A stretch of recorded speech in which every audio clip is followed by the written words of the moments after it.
that just a few hours ago, President Trump finished giving his address to a joint session of Congress. Technically, it's not a State of the Union, although everybody's calling it that, but it's not. Anyway, there's a history and there's an interesting history and tradition of actual States of the Union and joint sessions of Congress, addresses to joint sessions of Congress. And you can look that up if you want. It's rather interesting. I've written about that many times in my Balding POTUS Discord and elsewhere online. And you can certainly look it up in information about various presidents. President Reagan was the first to do something very specific about that, which is also interesting and historically noteworthy. Anyway, but yeah, typically the first speech given to a joint session of Congress some weeks after inauguration by a new president is not a State of the Union. It is usually an address. In any case, technical details aside, increasingly people do call it a State of the Union because ignorance is the way it is in America. I hate to say it, and also in many other places. Ignorance is a very powerful thing, and when it comes to the mass population,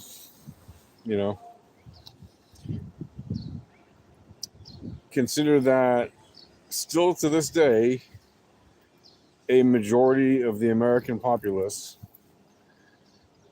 has at least partial illiteracy.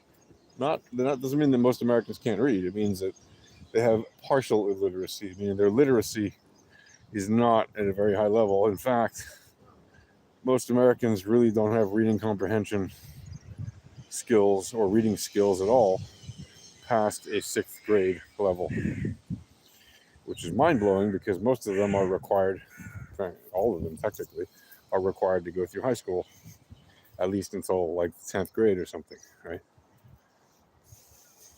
At which point they're free to drop out if they want, if their parents give them approval or if they have the right to do so under. Anyway. So yeah. America, it's interesting because America is the country that produces the most Nobel Prize winners, like without question. Has the highest levels of higher education, without question, at the top levels of universities and stuff. Not undergrad, but undergrad they got some great schools too. But higher education, graduate and postdoctorate, and postgraduate and all that, by far, it's there is really no comparison, right? However, it also has an extremely high rate of partial illiteracy and of illiteracy, flat out illiteracy, right? So, the tale of two cities, if you will, when it comes to education. Anyway, back to the topic at hand. Last night was the supposed State of the Union, but joint session of Congress. When I say last night, I mean it literally ended just a couple hours ago, right?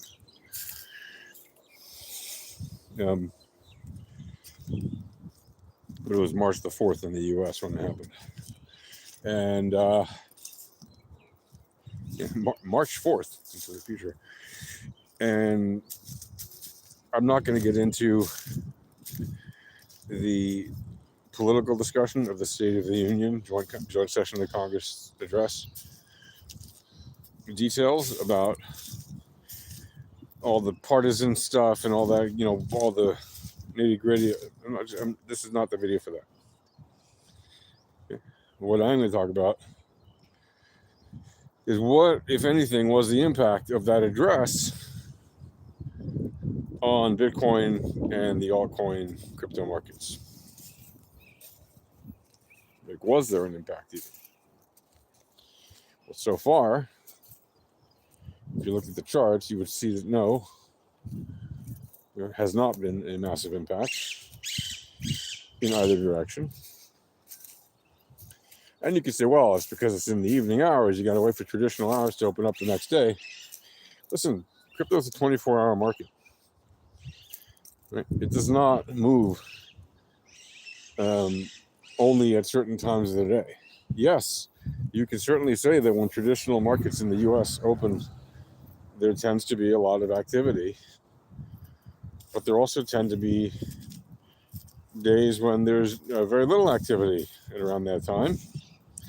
And you could also say that there are days when there's plenty of activity when the U.S. markets are closed. And you could also say that there's plenty of activity during even days when the markets are open, but before they're open or after they close. So you can't just go. I mean, yes, of course, like I said, when the traditional markets in the U.S. open, obviously you're typically going to have a lot of activity, but that isn't 100% of the time, and it isn't always one way or the other. Right? It is a very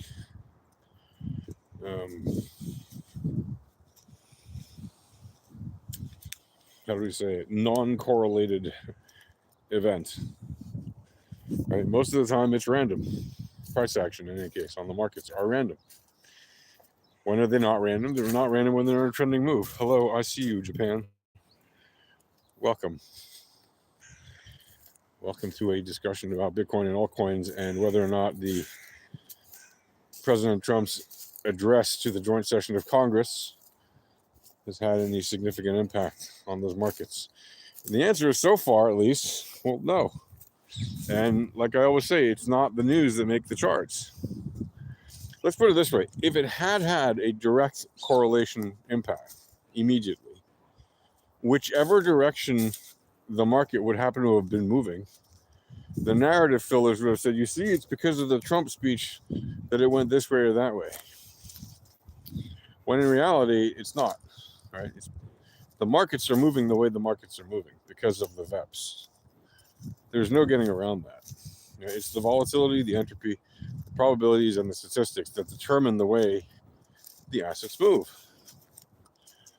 And people will fill in narratives, either because they're publishing media, visual or, legible or otherwise, audio or whatever, because they want people to consume their media. And they're going to fill it either with an agenda or without an agenda if they're one of the few media outlets that still exists that doesn't have a particular agenda. They do exist, but they are far and few in between, right?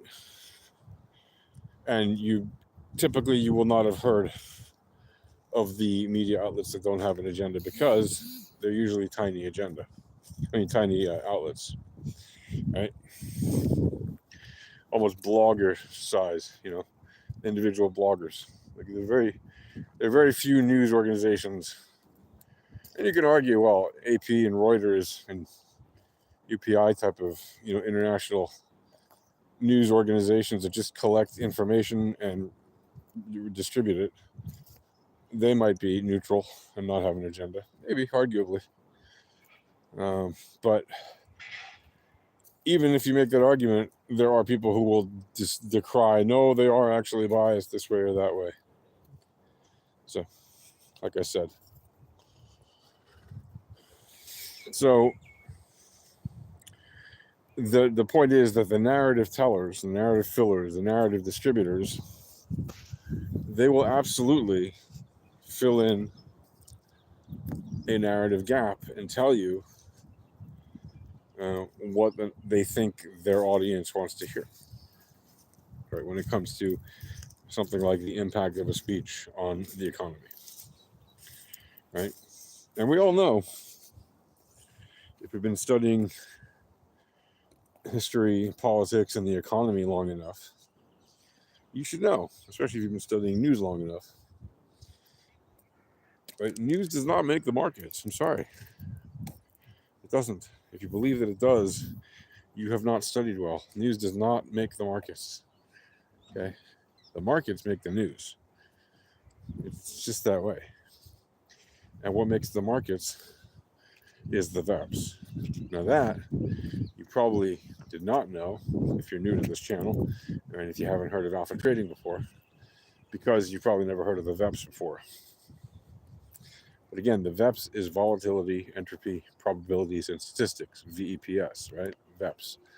And there are organizations around the world that use the VEPs every day to literally control the markets. It's not a conspiracy theory or anything like that. It's just how businesses, it's how the industry of financial trading works, right? The financial trading industry and the investment industry, which are definitely related but different. You know, companies like BlackRock, Citadel, and algo shops like DE Shaw and others. These companies, they specialize in trading volatility, probabilities, and statistics, and more of them use entropy as well, right? They use it differently than we use it a little bit, in the sense of their user interfaces are different, and you know, the way they visualize it, the way they manage the information is different, because they also run many more trades per second than a human being can run manually. So each of their big bots can run millions of trades per second. The average human being cannot run millions of trades per second. The average trading exchange, even if you were connected to it with a bot through an API and all this stuff, that you bought some kind of you purchased a bot on some website for $50 or $100 a month, or even you spent $1,000 a month or whatever on your fancy bot. Your $1,000 bot is a joke compared to the big bad bots that actually run the markets. Okay, and the $1,000 bot you spent money on is most likely going to get you wrecked, because unless you've actually programmed it to make the trades that you would run manually using the VEPs, then it would be almost impossible to program it to do that by hand, given the limitations of those cheap bots available to retail. Then it would be almost sure that it will get you wrecked. How do I know this? Well, because people have tried. Lots of people have tried. Right, they take our indicators, they try to make a bot do what they think it should do. See, but then there's the problem is the bots don't always know, like the cheap retail ones, they don't always know what to do with the information in real time as it comes in the way that a human would know how to deal with it in that moment. And when you're trading low time frames and you're relying on a cheap retail bot, again, $1,000 a month or whatever is a cheap retail bot compared to the massive high frequency trading firm bots that cost, many millions of dollars a year just to maintain them. And of course, the development of them and the maintenance and the upgrades and everything else. I mean, as an industry collectively, they've obviously spent well over $1 billion on making these powerful bots, and between a very small number of companies on Earth, relatively. So we're talking about extremely powerful and extremely expensive software compared to whatever you might buy on retail. That isn't to say that your retail bot can't do anything. No, it certainly can do something. It can help you get wrecked, right?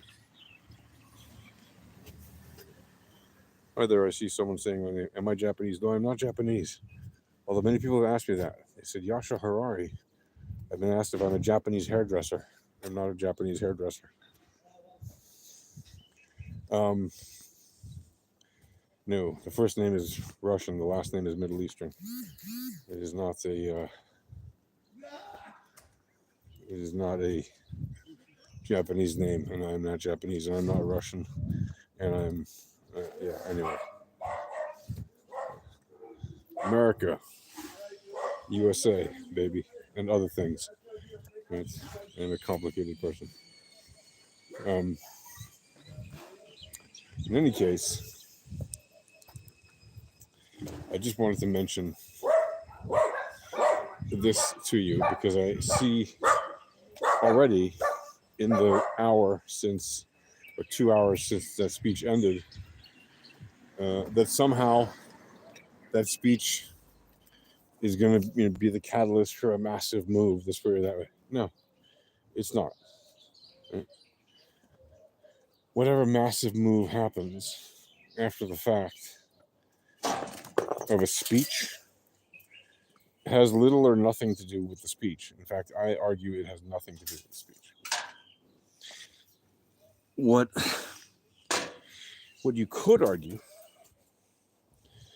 is that when people wake up on Wednesday in the US and go to their traditional market trading jobs, that it may have an impact on the perception of the market by some people who don't comprehend trading the VEPs. Yo, hey, J Puff, what's up, bro?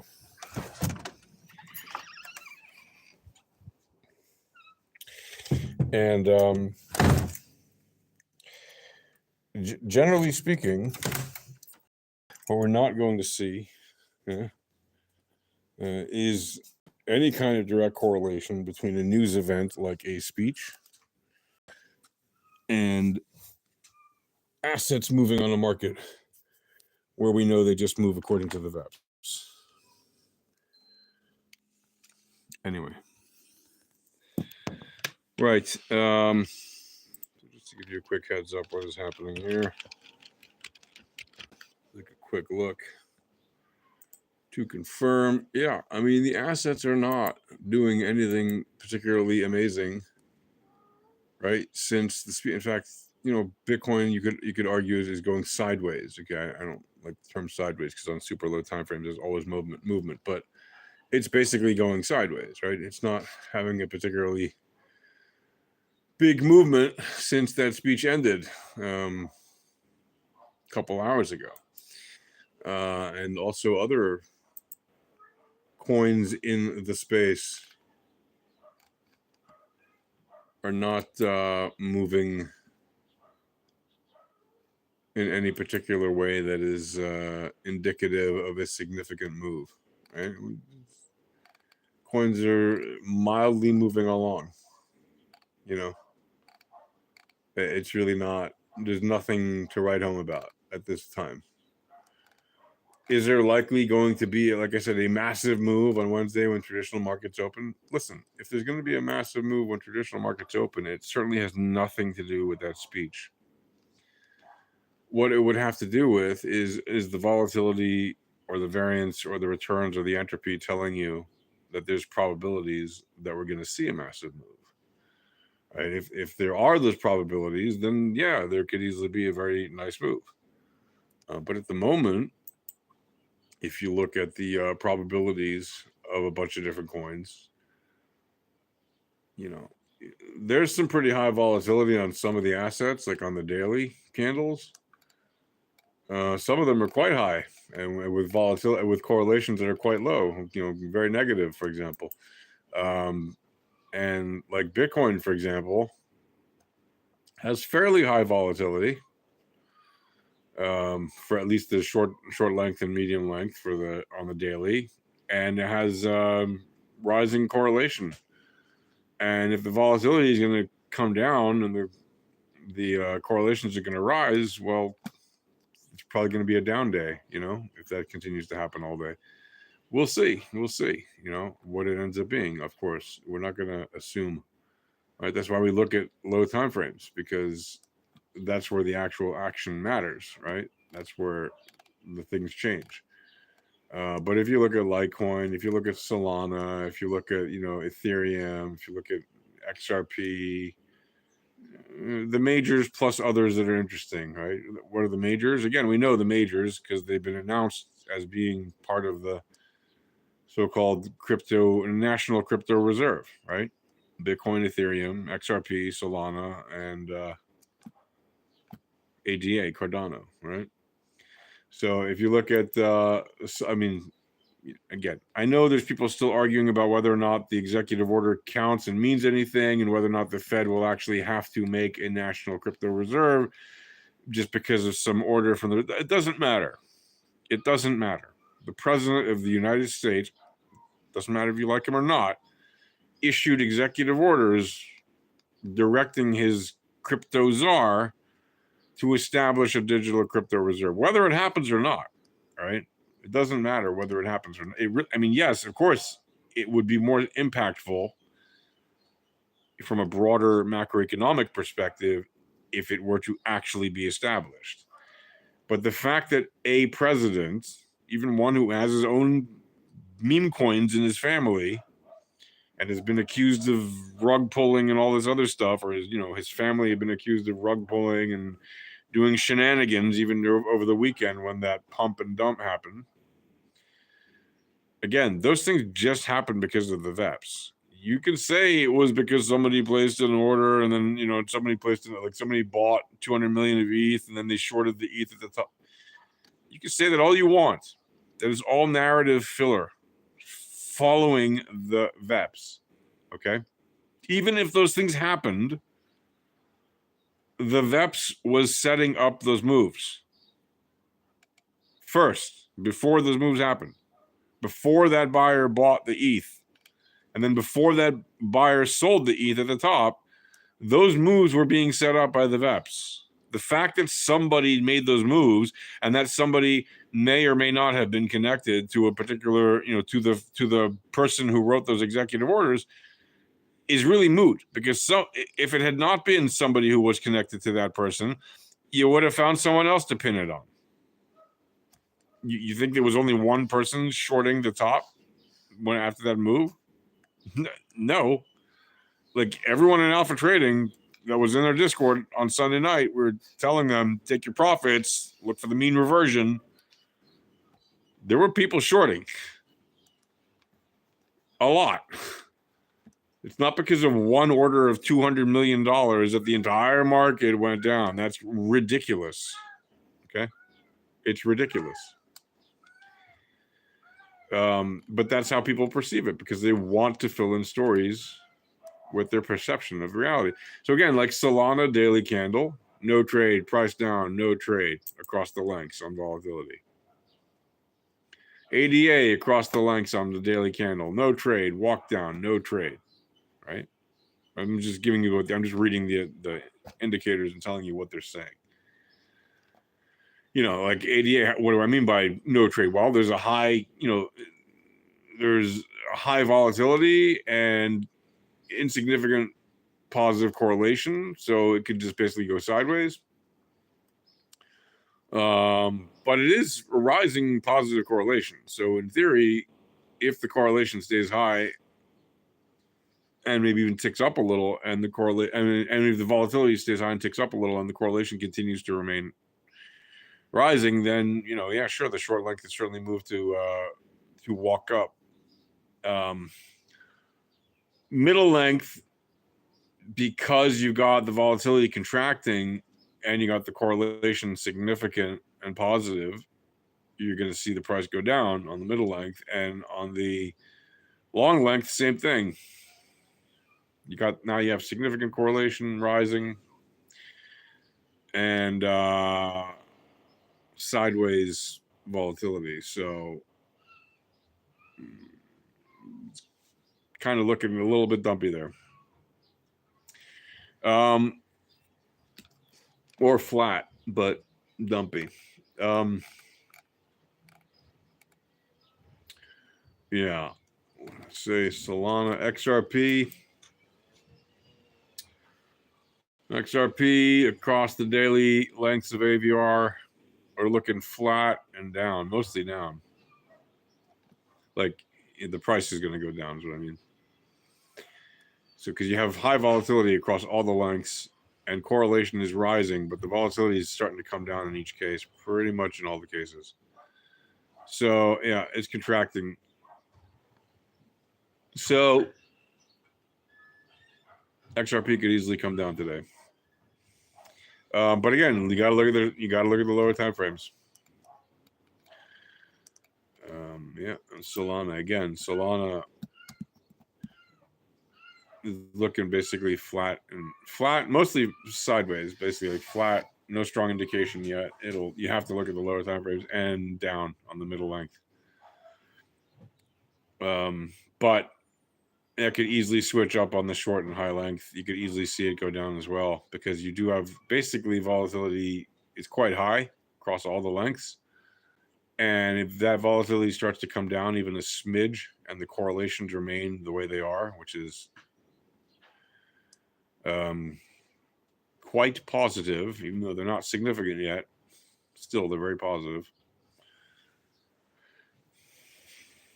That would indicate more down. But again, you got to look for those low time frames. Why? Because that's where the changes happen, right? In any case. Right, folks, that's going to do it for now. I'm going to catch up with you guys later. I'm going to go grab some coffee and start my day and begin smashing through some trades. So, and yes, it is fun to trade when the traditional markets are closed. For me, that's the best time to trade, because that's the time that I have the most time to trade. So see you guys later. Happy, joy. And remember, the Alpha Trading live stream starts at 11 a.m. U.S. Eastern Time. You can join the Alpha Trading live stream in our Discord. alphatradinghq.com/Discord is the address. Again, alphatradinghq.com/Discord.